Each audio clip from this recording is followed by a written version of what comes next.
क्या आप जानते हैं कि मूविंग एवरेजेस टेक्निकल एनालिसिस में या ट्रेडिंग करने के लिए बहुत पावरफुल इंडिकेटर है। मैं तो बोलूंगा कि ये बेस्ट इंडिकेटर है। मैं क्यों बोल रहा हूं कि ये बेस्ट इंडिकेटर है? क्योंकि दुनिया में शायद कोई भी टेक्निकल एनालिस्ट नहीं होगा जो मूविंग एवरेज का इस्तेमाल नहीं करता होगा। तो इस वीडियो को अंत तक देखिएगा और इसको समझने के बाद आपके ट्रेडिंग करने के अंदाज में परिवर्तन आएगा। आप जो चार्ट को देखते हैं उसको देखने के तरीके में फर्क आएगा और आपकी ट्रेडिंग स्किल जो है काफी इंप्रूव कर जाएगी। मैं डीके सिन्हा आप सभी का आपके चैनल पे स्वागत करता हूं। इस वीडियो को अभी से लाइक कर लीजिए, चैनल को सब्सक्राइब कर लीजिए, बेल आइकन को हिट कर दीजिए नोटिफिकेशन के लिए, ताकि आप हमेशा अपडेटेड रहें। अब कई बार लोगों को ये कंफ्यूजन रहता है कि कब हम सिंपल मूविंग एवरेज को इस्तेमाल करें, कब एक्सपोनेंशियल मूविंग एवरेज का इस्तेमाल करें। क्योंकि ये दो प्रकार के जो मूविंग एवरेजेस हैं, simple moving average and exponential moving average, ये बहुत इंपॉर्टेंट मूविंग एवरेज है। लेकिन किस वक्त पे किस मूविंग एवरेज का इस्तेमाल करना है, कौन से टाइम पीरियड का मूविंग एवरेज इस्तेमाल करना है, चलिए ये सारी जानकारी प्राप्त करने की शुरुआत करते हैं।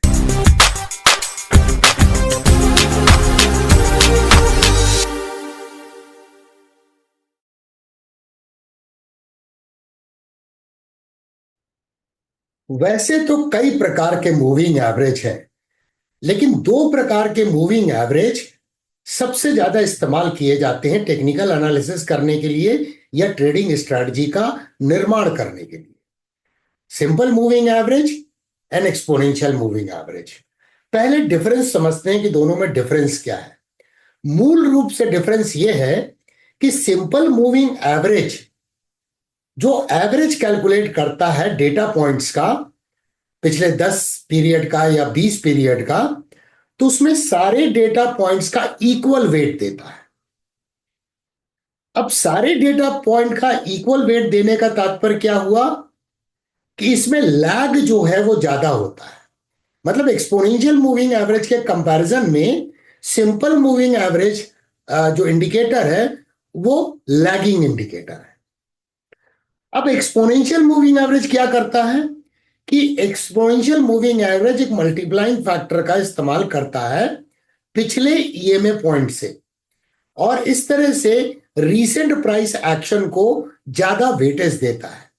अब यह कारण बनता है कि ईएमए जो है एक्सपोनेंशियल मूविंग एवरेज, उसका लैग टाइम कंपैरेटिवली कम हो जाता है। अब लॉजिकली सोचिए कि कौन से मूविंग एवरेज को हमको लॉन्ग टर्म के लिए इस्तेमाल करना चाहिए। तो सिंपल मूविंग एवरेज को हम लॉन्ग टर्म के लिए इस्तेमाल करते हैं, और रीसेंट प्राइस एक्शन का जब वेटेज ज्यादा लेता है एक्सपोनेंशियल मूविंग एवरेज, तो उसे शॉर्टर पीरियड के लिए, शॉर्ट टर्म के लिए इस्तेमाल किया जाता है। अब समझते हैं कि मूविंग एवरेजेस का हम इस्तेमाल किन किन चीजों के लिए करते हैं। इस वीडियो को अंत तक देखना जरूरी इसीलिए है कि ये सारे कॉन्सेप्ट सीखने के बाद हम प्राइस चार्ट के ऊपर में चलेंगे, जहां पर एग्जाम्पल लेंगे, ताकि आपके कॉन्सेप्ट एब्सोल्युटली क्लियर हो जाए और उसके बाद कोई डाउट ना रह जाए मूविंग एवरेज के बारे में। तो इनका इस्तेमाल कैसे करते हैं? तो सबसे पहला इस्तेमाल है, ये एक डेटम की तरह यूज होते हैं। अब आप सोच रहे होंगे कि डेटम क्या होता है। तो डेटम जो है एक बेंचमार्क की तरह इसे लीजिए। जैसे आप किसी भी शहर में रहते हैं तो वो समुद्र लेवल से कितना ऊपर है ये हम मेजर करते हैं। तो समुद्र लेवल जो है, मीन सी लेवल, वो डेटम की तरह काम करता है। मैं नागपुर में रहता हूं तो मेरे शहर की ऊंचाई कुछ अलग होगी मीन सी लेवल से। आप अगर शिमला में रहते हैं तो ऊंचाई अलग होगी। तो ये एक डेटम की तरह काम करता है कि प्राइस मूविंग एवरेज से कितना ऊपर या कितना नीचे ट्रेड हो रही है। तो एक झलक में हमें समझ में आता है कि प्राइस एक्शन हमें किस ओर इशारा कर रहे हैं। दूसरा इस्तेमाल होता है ट्रेंड की एनालिसिस करना। अब ट्रेंड का पता लगाना बहुत इंपॉर्टेंट होता है। तो कई बार हम बायस हो जाते हैं कि मार्केट अप ट्रेंडिंग है, डाउन ट्रेंडिंग है या साइडवेज है। लेकिन अगर हम मूविंग एवरेज को अनबायस तरीके से इस्तेमाल करें तो एक झलक में बोल सकते हैं कि short term trend intermediate trend and long term trend की क्या स्थिति है, करंट कंडीशन। तीसरा इस्तेमाल इसका है, ये डायनेमिक सपोर्ट एंड रेजिस्टेंस की तरह काम करता है। अब आप देखिए, प्राइस अगर ऊपर जा रही है तो मूविंग एवरेज भी मूव करेगा, इसलिए तो नाम है उसका मूविंग एवरेज, ऐसा एवरेज जो मूव करता है। तो वो डायनेमिक सपोर्ट एंड रेजिस्टेंस के रूप में भी काम करता है। तो एक तरह से अगर देखें तो बिना बायस होके हम ट्रेंड लाइन भी खींचते हैं चार्ट के ऊपर में, तो ये अपने आप में एक ट्रेंड लाइन बनती चली जा रही है जो प्राइस एक्शन के अनुसार बिना हमारे इंटरवेंशन के ऐसा हो रहा है, केवल हमें उसकी स्टडी करना है, एनालिसिस करना है। अब इसका बहुत इंपॉर्टेंट यूज है। तो सारी चीजों को अगर हमने समझ लिया तो ट्रेडिंग स्ट्रेटजी बनाने के लिए भी इनका इस्तेमाल किया जाता है, एक ट्रिगर पॉइंट के रूप में इसका इस्तेमाल किया जाता है। ये सारी बातें हम सीखेंगे, आपको केवल ये वीडियो सिंसियरली लास्ट तक देखना है। तो जब भी आप चार्ट को खोलते हैं, चार्ट को रीड करने के लिए, एनालिसिस करने के लिए, तो आपको क्या क्या चीज ऑब्जर्व करनी है मूविंग एवरेज के रिस्पेक्ट में। नंबर 1 आपको देखना है कि मूविंग एवरेज का स्लोप क्या नजर आ रहा है। अगर उसका स्लोप अपसाइड है तो इसका मतलब ट्रेंड बुलिश है। उसके बाद आपको चेक करना है कि अलग अलग टाइम पीरियड के मूविंग एवरेज का प्लेसमेंट क्या है चार्ट के ऊपर में। अगर शॉर्टर पीरियड का मूविंग एवरेज ऊपर है लॉन्गर पीरियड के मूविंग एवरेज के, इसका मतलब ट्रेंड अच्छा है। आप जस्ट इमेजिन कीजिए, अगर आपका वजन, आपके शरीर का वजन अगर 55 किलो है और कोई व्यक्ति जिसका वेट जो है, वजन जो है 89 किलो है, वो आपके ऊपर चढ़ जाए तो आप दब जाएंगे, झुक जाएंगे। वैसे तो मार्केट में होता है दोस्तों। अगर लॉन्ग पीरियड का मूविंग एवरेज नीचे आ गया है शॉर्ट टर्म मूविंग एवरेज के, फॉर एग्जांपल 89 पीरियड का मूविंग एवरेज नीचे आ गया है 55 पीरियड के मूविंग एवरेज से, तो कहीं ना कहीं ट्रेंड में गड़बड़ी है। अब ट्रेंड जो है वो कहीं ना कहीं डिस्टर्ब हो चुका है, तो ये देखना बहुत जरूरी है। उसके बाद हमें चेक करना है कि प्राइस जो करेंटली ट्रेड हो रही है उसकी पोजीशन क्या है मूविंग एवरेज के रिस्पेक्ट में। तो कई बार प्राइस को देखते साथ ही आप बोल सकते हैं कि प्राइस ओवरबॉट है या ओवरसोल्ड है या ओवर एक्सटेंडेड है। ये सारी जानकारी के लिए जरूरत नहीं है कि हम आरएसआई का इस्तेमाल करें या स्टोकास्टिक का इस्तेमाल करें। फिर हिस्टोरिकल प्राइस एक्शन को समझना। Historical price action moving average के कंजंक्शन में हम स्टडी करते हैं। अब ये सवाल आता है बहुत सारे स्टॉक मार्केट के बिगिनर्स या शुरुआती लोगों में कि किस टाइम पीरियड का मूविंग एवरेज इस्तेमाल करें। तो पहले तो मैं आपको यह बताता हूं कि दुनिया भर में पॉपुलर टाइम पीरियड्स क्या है मूविंग एवरेजेस के। तो शॉर्ट टर्म के लिए 20 पीरियड, 50 पीरियड का इस्तेमाल किया जाता है और लॉन्ग टर्म के लिए 100, 150 एंड 200 पीरियड के मूविंग एवरेज का इस्तेमाल किया जाता है। लेकिन मैं जो इस्तेमाल करता हूं, क्योंकि मैंने कई ऑब्जर्वेशन किए हैं, उसके अनुसार जो मैं इस्तेमाल करता हूं, जो फेयरली अच्छा काम करता है इंडियन स्टॉक मार्केट में एंड यूएस स्टॉक मार्केट के स्टॉक्स में, तो मैं इस्तेमाल करता हूं 21 period, 55 period, 89 period, 144 period, 200 period, 233 period. अब इसमें 89 पीरियड को कभी कभी प्राइस एक्शन को फाइन ट्यून करने के लिए इस्तेमाल करता हूं, बट मेरे चार्ट के ऊपर में अगर आप स्टॉक एनालिसिस का वीडियो देखते हैं इस चैनल के ऊपर में, तो अधिकतर टाइम आपको 21, 55, 144, 200 एंड 233 ऑलवेज प्लेस्ड मिलेंगे चार्ट के ऊपर। अब मैं क्यों इस्तेमाल करता हूं ये थोड़ा सा ऑड नंबर है 21, 55, 89, 144 या 233। इसका कारण है कि ये फिबोनाची नंबर्स है and I love Fibonacci numbers. हम क्यों ना करूं फिबोनाची नंबर से मोहब्बत या प्यार, क्योंकि अल्टीमेटली फिबोनाची नंबर्स एक डिवाइन नंबर है। अब क्वेश्चन दूसरा आता है कि कौन से पीरियड के मूविंग एवरेज में हम एक्सपोनेंशियल मूविंग एवरेज अप्लाई करें और किस में हम सिंपल मूविंग एवरेज अप्लाई करें? तो उसका आंसर बहुत सिंपल है। अभी थोड़ी देर पहले हमने क्या सीखा कि exponential moving average recent price action को कंसीडर करते हैं प्लॉट करने के लिए। इसका मतलब वो ज्यादा रिस्पॉन्सिव है। तो ज्यादा रिस्पॉन्सिव की जरूरत कहां पर है? शॉर्ट टर्म के लिए। तो इसीलिए 21 पीरियड, 55 पीरियड हम एक्सपोनेंशियल मूविंग एवरेज इस्तेमाल करते हैं। एंड इंटरमीडिएट टर्म के लिए 89 हो या 144 हो, इसे हम सिंपल मूविंग एवरेज इस्तेमाल करते हैं। एंड लॉन्ग टर्म के लिए भी, चाहे वो SMA 200 हो या SMA 233 हो, हम सिंपल मूविंग एवरेज ही इस्तेमाल करते हैं। तो चलिए अब एग्जाम्पल लेते हैं। मैंने कोई भी एक रैंडम चार्ट खोल लिया है, ICICI बैंक का चार्ट डेली टाइम फ्रेम में। तो सबसे पहले ट्रेंड एनालिसिस कैसे करते हैं मूविंग एवरेज को इस्तेमाल करके, उसके पहले मैं आपको बता दूं कि ये ग्रीन कलर की जो लाइन है ये एक्सपोनेंशियल मूविंग एवरेज 21 पीरियड है। ये ब्लू कलर की लाइन जो है वो EMA 55 पीरियड है, एक्सपोनेंशियल मूविंग एवरेज 55। ये जो लाइन है ये सिंपल मूविंग एवरेज 144 पीरियड है।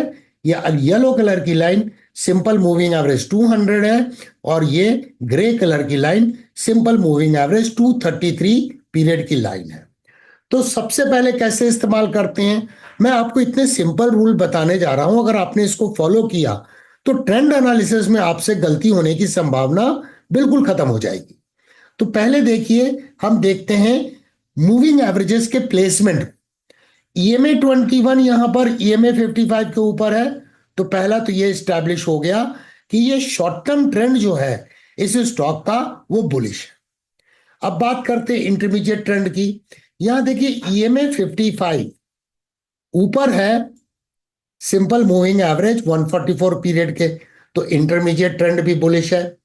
अब यहां फर्दर देखिए EMA 55 SMA 200 एंड SMA 233 के ऊपर है और प्राइस जो करंटली ट्रेड हो रही है वो ट्रेड हो रही है ये सारे लॉन्ग टर्म मूविंग एवरेजेस के ऊपर। अब हम स्लोप को चेक करते हैं तो ये देखिए लॉन्ग टर्म मूविंग एवरेज के स्लोप जो है ये इंक्लाइन अप है।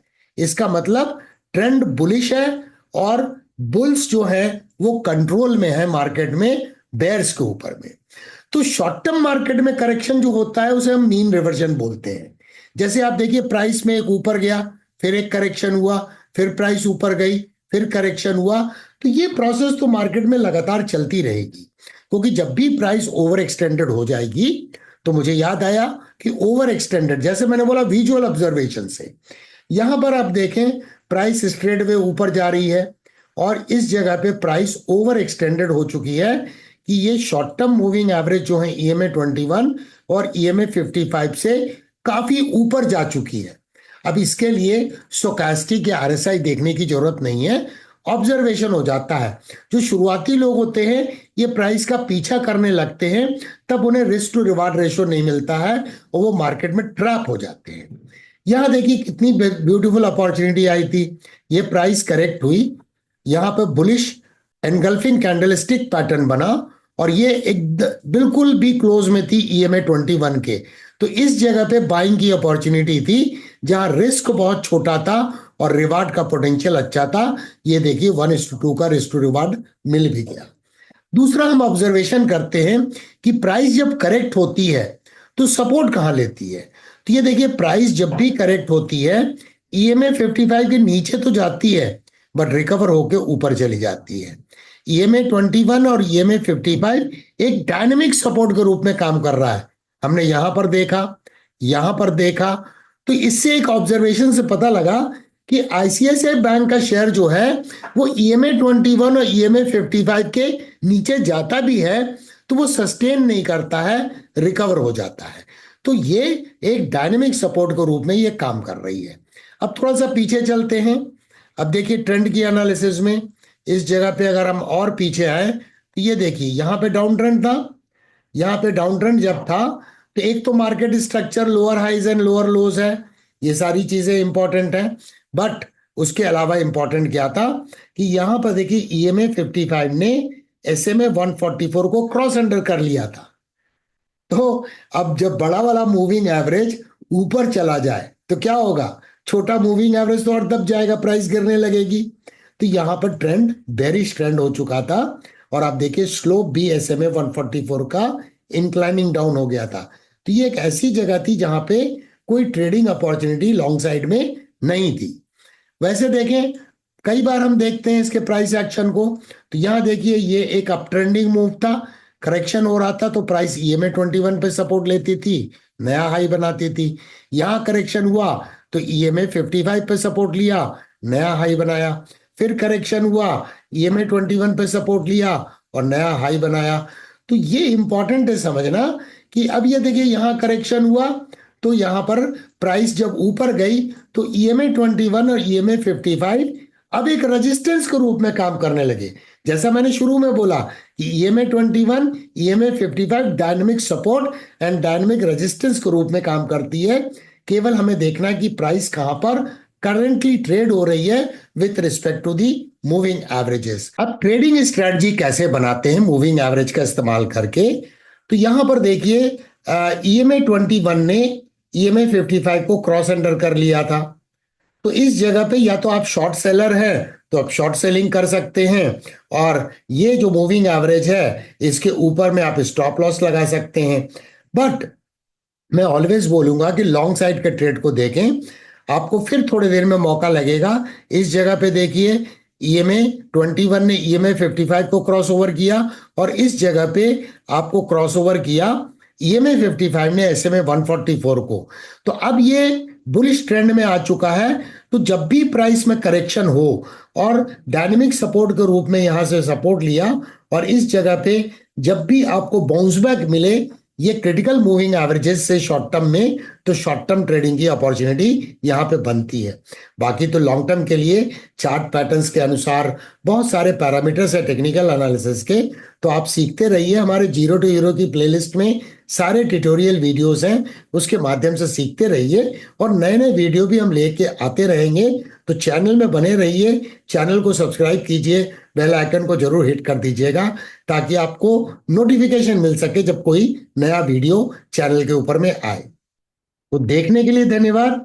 आपको कैसा लगा ये वीडियो, आपके कमेंट्स का हमें कमेंट सेक्शन में इंतजार होगा। फिर मिलेंगे दोस्तों अति शीघ्र।